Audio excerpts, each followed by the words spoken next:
Assalamualaikum warahmatullahi wabarakatuh. Apa kabar semuanya?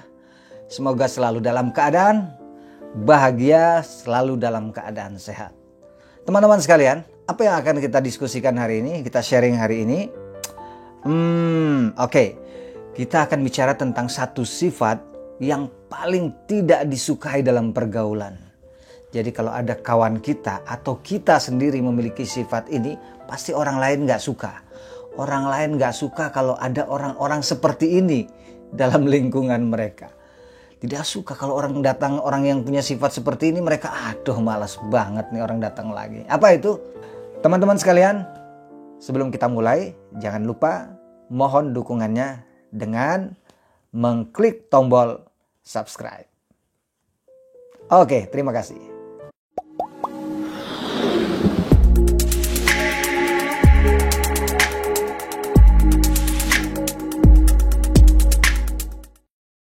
Yaitu sifat yang namanya egois. Sifat egois. Kita suka nggak sama orang-orang yang bersifat egois? Pasti nggak suka ya. Jangankan kita, orang-orang egois aja itu nggak suka sama orang-orang egois. Lucu juga ya, dia egois, tapi dia nggak suka sama orang egois. Sama seperti orang pelit. Orang pelit tuh nggak suka juga sama orang pelit. Padahal sama-sama pelit atau sama-sama egois.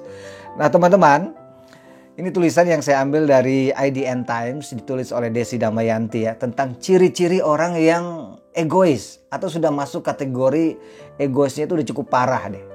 Jadi kalau salah 1, 2, 3, 4, dan 5 dari ciri-ciri ini ada pada diri kita, apalagi lebih dari 2, ini mesti reparasi total nih kayaknya.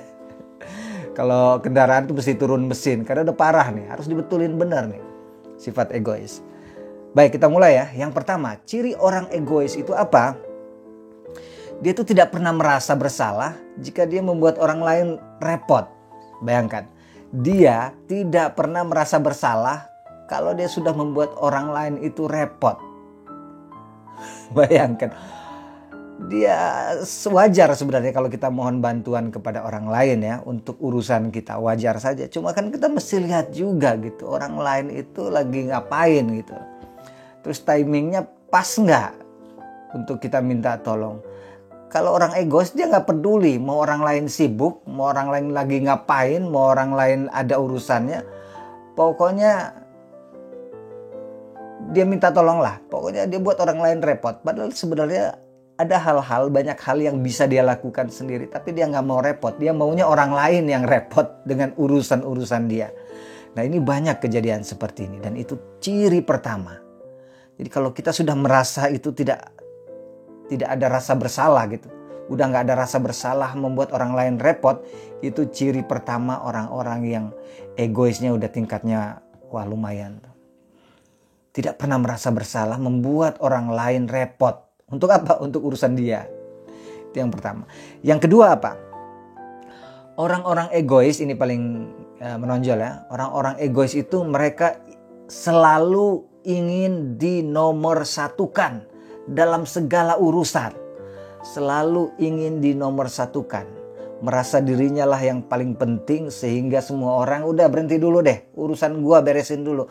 Pokoknya jangan, saya dulu, nggak peduli kau datang duluan, kau ini, kau itu dan sebagainya, kamu ini, kamu itu dan sebagainya.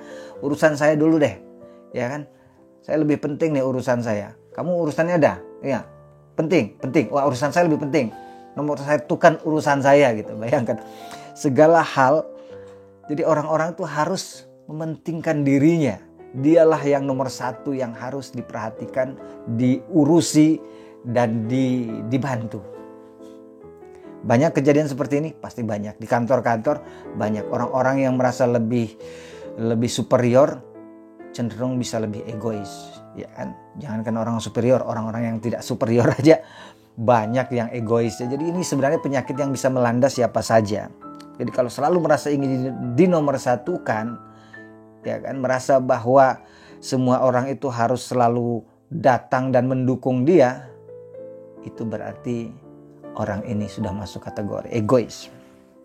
Yang ketiga, orang-orang yang egois ini adalah mereka itu sangat jarang menghargai usaha dan kerja keras orang lain yang sudah bantuin dia.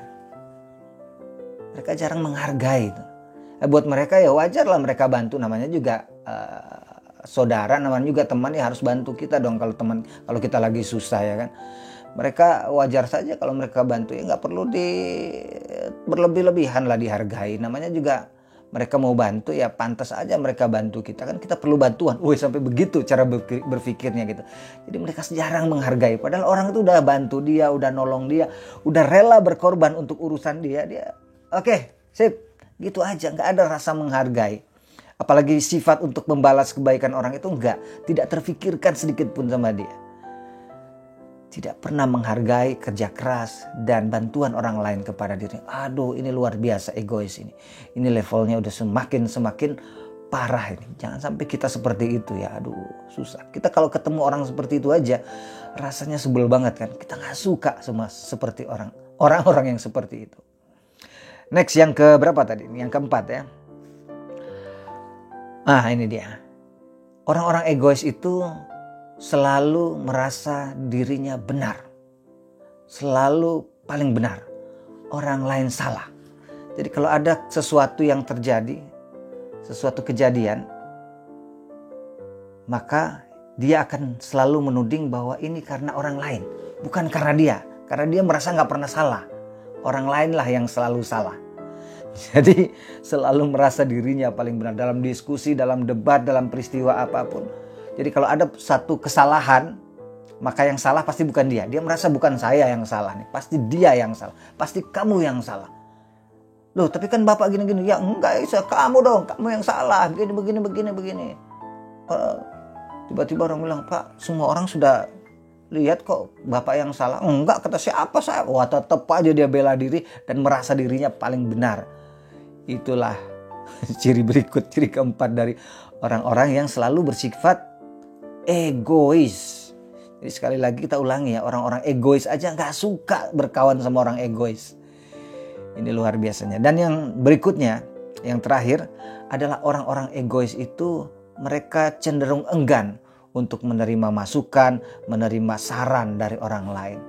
Mereka merasa dirinya, pokoknya udah deh, ini udah paling top deh nih. Pak, gimana kalau kita buat begini-begini? Enggak lah, sudah. Kan saya udah bikin tadi, udah jalanin aja apa yang sudah saya buat.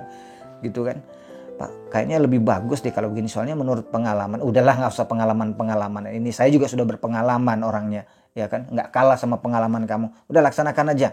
Jadi masukan-masukan dari orang lain itu mereka cenderung nggak mau terima. Enggan menerima masukan dari orang lain. Jadi hati-hati ya teman-teman, ini ada 5 ciri ini. Kalau 5 ciri ini sudah ada pada diri kita, tapi sulit ya, orang egois itu sulit juga untuk mengoreksi dirinya. Jadi mungkin kita bisa tahu kalau diri kita egois itu mungkin kalau kita berani bertanya kepada orang lain. Menurut kamu saya ini egois enggak ya? Kita berani jujur untuk menerima kenyataan apapun perkataan orang, bahwa kalau misalnya mereka mengatakan kita egois, maka terimalah, maulah untuk mengoreksi diri. Meskipun agak berat tentu saja bagi orang egois ya. Dan mudah-mudahan kita tidak termasuk dari 5 tipe orang yang egois ini. Terima kasih, semoga bermanfaat. Sampai bertemu dalam episode berikutnya.